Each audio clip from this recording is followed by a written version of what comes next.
ಆ ಕನಸಿಟ್ಟು ಇವತ್ತು ನೆನ್ಸಾಗಿದೆ ಅಂತ ಭಾವಿಸ್ತಾ ಇದ್ದೀನಿ. ಭಾಳ ವರ್ಷದಿಂದ ಬಡವರು ನಮ್ಮ ಸೈಡ್ ಬೇಕಾಗಿದೆ ಅಂತ ಬೇಡಿಕೆನ ಇತ್ತು. ಆ ಕನಸನ್ನು ಇವತ್ತು ನೆನ್ಸಾಗಿದೆ ಅಂತ ಭಾವಿಸ್ತಾ ಇದ್ದೀನಿ.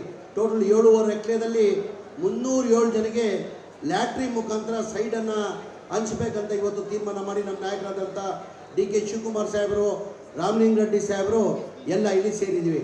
ಟೋಟಲ್ 2505 ಅರ್ಜಿಗಳು ಇತ್ತು. 505 ಅರ್ಜಿಯಲ್ಲಿ ಇವತ್ತು 7 ಎಕರೆದಲ್ಲಿ 307 ಸೈಡನ್ನು ಹಂಚಬೇಕಂತ ಇವತ್ತು ನಾವೆಲ್ಲ ಇಲ್ಲಿ ಬಂದಿದ್ದೀವಿ. ಮೊದಲೇ ಆಗಿ ತಮಗೆ ಶುಭಾಶಯನ ಕೋರಕ್ಕೆ ಬಯಸ್ತಾ ಇದ್ದೀನಿ. ಅದ್ರ ಜೊತೆಯಲ್ಲಿ ನನ್ನ ಇಲಾಖೆಯಿಂದ ಮಾನ್ಯ ಸುರೇಶ್ ಅವರು ನಮ್ಮ ಜೊತೆ ಇವತ್ತಿಲ್ಲ. ಅವರು ಮಾಡಿರೋದು ಕೆಲಸ ನನ್ನ ಅನಿಸಿಕೆ ಗಿನ್ನಿಸ್ ರೆಕಾರ್ಡಲ್ಲಿ, ಇತಿಹಾಸದಲ್ಲಿ, MP ದಲ್ಲಿ ಯಾರನ್ನ ಒಳ್ಳೆ ಕೆಲಸ ಮಾಡಿದಾರಂದರೆ ಅದು ಸುರೇಶ್ ಅವರು. ನಾವು ಗಿನ್ನಿಸ್ ರೆಕಾರ್ಡಲ್ಲಿ ಹೆಸರೆಲ್ಲ ಕೊಡ್ತಾರೆ. ತಮಗೆಲ್ಲ ಗೊತ್ತೇ ಇದ್ದಂಗೆ ಸುರೇಶ್ ಅವರು MP ಆಗಿ ಕೆಲಸ ಮಾಡಿಲ್ಲ, ಒಬ್ಬ ಪಂಚಾಯತ್ ಮೆಂಬರ್ ಆಗಿ ತಮ್ಮ ಸೇವೆ ಸಲ್ಲಿಸಿದ್ರೆ ತಮಗೆಲ್ಲ ಗೊತ್ತಿದೆ. ಅವರನ್ನು ಬಂದು ನನಗೆ ಅರ್ಜಿ ಕೊಟ್ಟು ನಮ್ಮ ಬಿಡಿ ಕಾಲೋನಿಯಲ್ಲಿ ನಮ್ಮ ಅಲ್ಪಸಂಖ್ಯಾತರು ಜಾಸ್ತಿ ಇದ್ದಾರೆ, ಅಲ್ಲಿ ಶಾದಿ ಮಹಲ್ ಬೇಕಾಗ್ತದಂತ ಒಂದು ಅರ್ಜಿಯನ್ನು ಕೊಟ್ಟಿದ್ದು. ಆ ಅರ್ಜಿ ಮೇಲೆ 1 ಕೋಟಿ ರೂಪಾಯಿ ಸ್ಯಾಂಕ್ಷನ್ ಮಾಡಿ 40 ಲಕ್ಷನ ಬಿಡುಗಡೆ ಮಾಡಿದ್ದೀನಿ. ಇವತ್ತು ಆ 40 ಲಕ್ಷನ ಬಿಡುಗಡೆ ಆರ್ಡರ್ ಕಾಪಿ ತಂದಿದ್ದೀನಿ. ರಘುನಂದನ್ ಅವರೇ ಇಲ್ಲ, ಮೈಕ್ ಸರಿಗಿಲ್ಲ, ಏನು ಕೇಳಿಸ್ತಾ ಇಲ್ಲ, ಮೈಕ್ ಸರಿಗಿಲ್ಲ. ರಘುನಂದನ್ ಅವ್ರ ಕೈಯಲ್ಲಿ ಹ್ಯಾಂಡ್ ಓವರನ್ನು ಮಾಡ್ತೀನಿ. ಇದು ಶಾದಿ ಮಹಲ್ದು. ಮಾನ್ಯ ಸುರೇಶ್ ಅವರು ಅಲ್ಪಸಂಖ್ಯಾತರು ಬಿಡಿ ಕಾಲೋನಿಯಲ್ಲಿ ಹೆಚ್ಚಿನ ಸಂಖ್ಯೆಯಲ್ಲಿದ್ದಾರೆ. ಹಾಗಾಗಿ ಬಿಡಿ ಕಾಲೋನಿಯಲ್ಲಿ ಶಾದಿ ಮಹಲ್ ಬೇಕು ಅಂತ 1 ಕೋಟಿ ಪ್ರಪೋಸಲ್ನ ಕೊಟ್ಟಿದ್ದು. 1 ಕೋಟಿ ಸ್ಯಾಂಕ್ಷನ್ ಮಾಡಿ 40 ಲಕ್ಷ ಸ್ಯಾಂಕ್ಷನ್ ಮಾಡ್ಕೊಂಡು ಬಂದಿದ್ದೀನಿ. 40 ಲಕ್ಷ ರೂಪಾಯಿ ಸ್ಯಾಂಕ್ಷನ್ ಮಾಡ್ಕೊಂಡು ಬಂದಿದ್ದೀನಿ. ಆರ್ಡರ್ ಕಾಪಿಯನ್ನು ತಂದು ಕೊಟ್ಟಿದ್ದೀನಿ. ಅದ್ರ ಜೊತೆಯಲ್ಲಿ ಮೊನ್ನೆ ಸುರೇಶ್ ಅವರು ಬಂದು ನಮ್ಮ ಚನ್ನಪಟ್ಟಣ ಟೌನಲ್ಲಿ ಅಲ್ಪಸಂಖ್ಯಾತರಲ್ಲಿ ಭಾಳ ಬಡವರಿದ್ದಾರೆ, ಇಲ್ಲ ಇದೇ ಚೆನ್ನಾಗಿದೆ, ಬಡವರಿದ್ದಾರೆ, ಅವ್ರ ಅಪ್ಲಿಕೇಶನ್ಗಳು ಹಾಕೊಂಡಿದ್ದಾರೆ. ರಘುನಂದನ್ ಇಲ್ಲೇ ನಿಂತ್ಕೊಳ್ಳಿ. ಅಪ್ಲಿಕೇಶನ್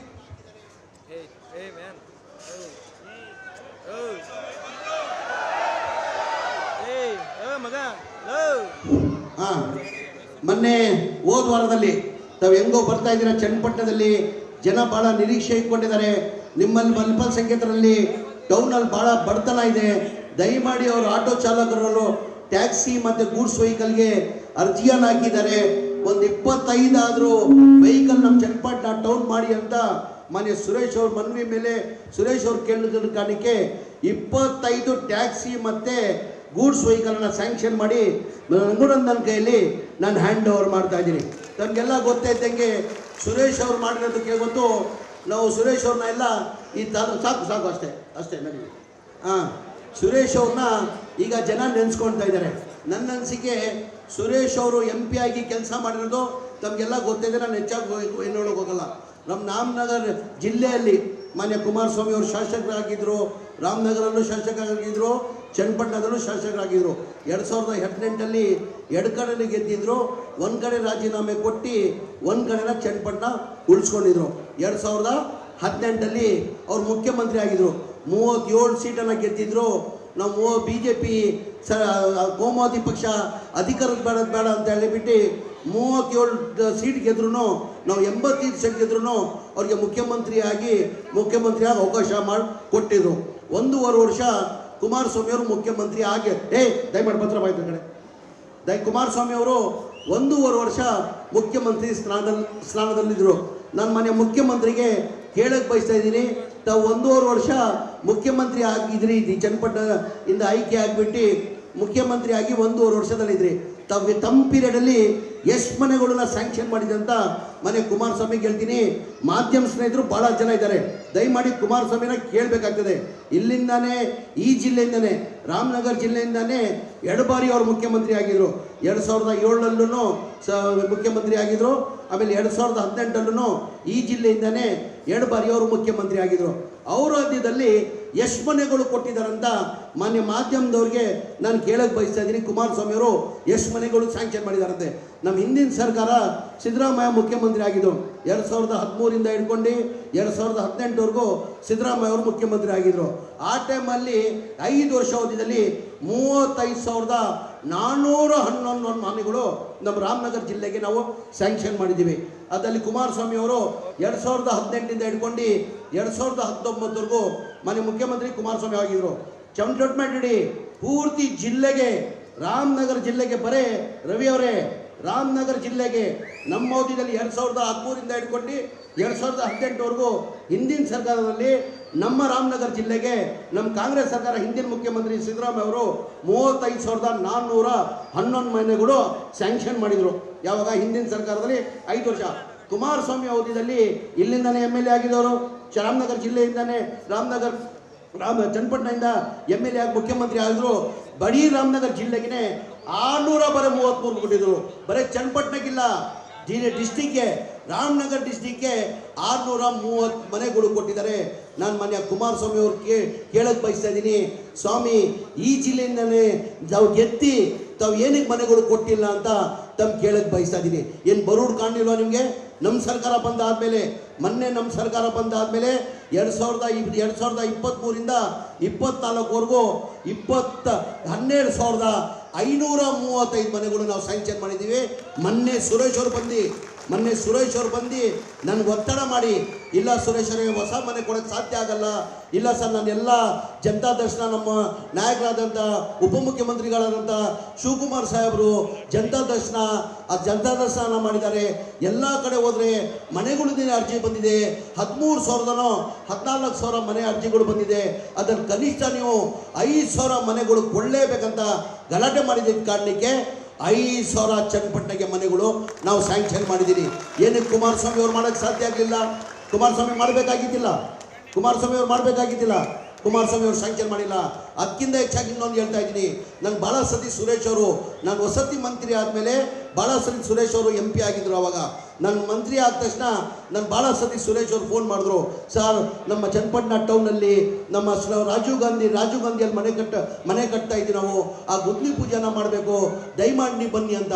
ನಾನು MLA ಕುಮಾರಸ್ವಾಮಿ ಅವರು MLA ಜನ ಆಯ್ಕೆ ಮಾಡಿದರು, ಅವ್ರ ಅಧ್ಯಕ್ಷತೆಯಲ್ಲಿ ಮಾಡಬೇಕಾಗ್ತದಂತ ಕುಮಾರಸ್ವಾಮಿ ಅವ್ರಿಗೆ 4 ಸತಿಯಿಂದ 5 ಸತಿ ಫೋನ್ ಮಾಡಿದೆ ನಾನು.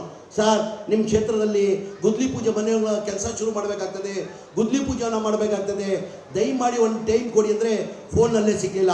ಅವನು ಯಾರೋ ಸತೀಶು ರಘು ಅಂತ ಇದ್ದ, 4 ಸತಿ ಫೋನ್ ಮಾಡಿದೆ, ಅವ್ರ ಫೋನನ್ನು ನಾನು ರಿಸೀವ್ ಮಾಡಿಲ್ಲ, ಲೈನ್ ಬಂದಿಲ್ಲ. ಕೊನೆಗೆ ಇವರೇ ಸುರೇಶ್ ಅವರು ಒತ್ತಡ ಮಾಡಿ ಗುದ್ಲಿನ ಪೂಜೆ ಮಾಡಿ ಬಿಡಿ ಕಾಲೋನಿಯಲ್ಲಿ ಈಗ ಮನೆಗಳು ಕಟ್ಟಡ ಕೆಲಸ ನಡೀತಾ ಇದೆ. ಏನಕ್ಕೆ ಕುಮಾರಸ್ವಾಮಿ ಅವ್ರ ಜವಾಬ್ದಾರಿ ಇರಲಿಲ್ವಾ?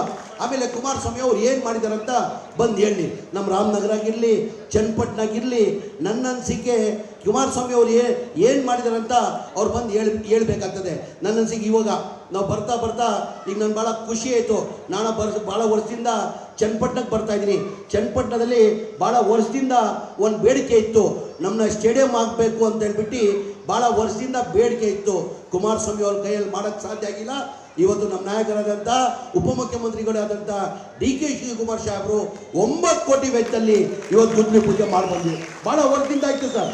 ನಾನು ಒಂದು 15-20 ವರ್ಷದಿಂದ ಚನ್ನಪಟ್ಟಣಕ್ಕೆ ಬರ್ತಾ ಇದ್ದೀನಿ. ನಂತವನೇ ಜನ ಬಂದು ಬೇಡಿಕೆ ಮಾಡ್ತಾಯಿದ್ರು, ಸರ್ ನಮ್ಮಲ್ಲಿ ಸ್ಟೇಡಿಯಂ ಇಲ್ಲ, ದಯಮಾಡಿ ನಮ್ಮ ಸ್ಟೇಡಿಯಂ ಆಗಬೇಕು, ಸ್ಟೇಡಿಯಂ ಮಾಡಿಕೊಡಿ ಅಂತ. ಕುಮಾರಸ್ವಾಮಿ ಕೈಯಲ್ಲಿ ಮಾಡೋಕ್ಕೆ ಸಾಧ್ಯ ಆಗಿಲ್ಲ. ಇವತ್ತು DK ಶಿವಕುಮಾರ್ ಸಾಹೇಬರು ನಾವೆಲ್ಲ ಸೇರಿ ಇವತ್ತು 9 ಕೋಟಿ ವೆಚ್ಚದಲ್ಲಿ ನಾವು ಗುದ್ಲಿ ಪೂಜೆನ ಸ್ಟೇಡಿಯಂದು ಮಾಡಿ ಬಂದಿದ್ದೀವಿ. ಏನಕ್ಕೆ ಕುಮಾರಸ್ವಾಮಿ ಅವ್ರು ಮಾಡೋಕ್ಕೆ ಸಾಧ್ಯ ಆಗಿಲ್ಲ? ಇದೇ ಒಳಗಡೆ ಸ್ಕೂಲ್, ಈ ಏರಿಯಾದಲ್ಲೇ ಒಂದು ಸ್ಕೂಲ್ ಪೂಜೆ ಮಾಡಿ ಬಂದಿದ್ದೀವಿ, 4 ಕೋಟಿದು. ನಾನು 16 ಬಾರಿ ಬಂದಿದ್ದೀನಿ.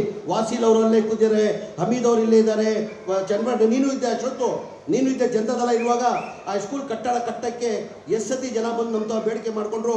ನಾನು ಕುಮಾರಸ್ವಾಮಿಗೆ ಅಂದರೆ, ಸರ್ ಇಲ್ಲಿ ಹೆಚ್ಚಿನ ಸಂಖ್ಯೆಯಲ್ಲಿ ಅಲ್ಪಸಂಖ್ಯಾತರಿರೋದು, ಸರಿಗ ಸ್ಕೂಲ್ ಇಲ್ಲ, ಆ ಕಟ್ಟಡ ರಿನ್ಯೂವೇಷನ್ ಮಾಡಿ ಹೊಸ ಕಟ್ಟಡ ಕಟ್ಟಬೇಕಾಗ್ತದೆ, ದಯಮಾಡಿ ಜನರು ಮಾಡಿ ಅಂತ. ಇವತ್ತು ಮಾಡ್ತೀನಿ, ನಾಳೆ ಮಾಡ್ತೀನಿ ಅಂತ ಕುಮಾರಸ್ವಾಮಿ ಅವರು ಕಾಲ ಕಂಡುಬಿಟ್ರು. ಇವತ್ತು ನಮ್ಮ ಉಪಮುಖ್ಯಮಂತ್ರಿ ಆದಂಥ ನಮ್ಮ ನಾಯಕರಾದಂಥ DK ಶಿವಕುಮಾರ್ ಸಾಹೇಬರು 4 ಕೋಟಿ ವೆಚ್ಚದಲ್ಲಿ ಆ ಗುದ್ಲಿ ಪೂಜೆನ ಕೆಲಸ ಮಾಡಿದ್ದಾರೆ. ಏನಕ್ಕೆ ಕುಮಾರಸ್ವಾಮಿ ಅವ್ರ ಕೈಲಿ ಮಾಡೋಕ್ಕೆ ಸಾಧ್ಯ ಆಗಲಿಲ್ವಾ?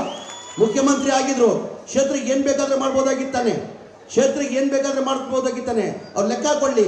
2019 ಹಿಡ್ಕೊಂಡು 2018 19ವರೆಗೂ ಅವ್ರ ಕ್ಷೇತ್ರದಲ್ಲಿ ಏನೇನು ಅಭಿವೃದ್ಧಿ ಕೆಲಸ ಮಾಡಿದ್ದಾರೆ. ಈ ನಡುವೆ ಸುರೇಶ್ ಅವರು ಸೋತಾದ್ಮೇಲೆ ಚನ್ನಪಟ್ಟಣಕ್ಕೆ ಎಷ್ಟು ಕೆಲಸ ಮಾಡಿದ್ದಾರೆ ಅಂತ ಇಬ್ಬರು ಚರ್ಚೆ ಆಗಿ ನಾನು ಚರ್ಚೆಗೆ ಬರುತ್ತಿದ್ದಾಗಿದ್ದೀನಿ. ಸುರೇಶ್ ಅವರು ಸೋತಿ ಕಾಲೇಜಿ ಇಕ್ಕೊಂಡು ಇದು ಅನ್ಯಾಯ ಆಗಿದೆ, ಚನ್ನಪಟ್ಟಣಕ್ಕೆ ಅನ್ಯಾಯ ಆಗಿಬಿಟ್ಟು ಅಂತ ಹೇಳ್ಬಿಟ್ಟು ಹಗಲು ರಾತ್ರಿ ಬಂದು ನನ್ನ ಅನಿಸಿಕೆ ಸ್ಪೆಷಲ್ ಅನ್ನೋದನ್ನು ಮನೆ ಮುಖ್ಯಮಂತ್ರಿ ತವ ಹೋಗಿ ಗಲಾಟೆ ಮಾಡಿ 150 ಕೋಟಿ ಮೇಲೆ ಅನ್ನೋದನ್ನು ತನ್ನಂಗೆ ನಂಗೆ ಕಾಣ್ತಾ ಇದೆ ಸುರೇಶ್ ಅವರು.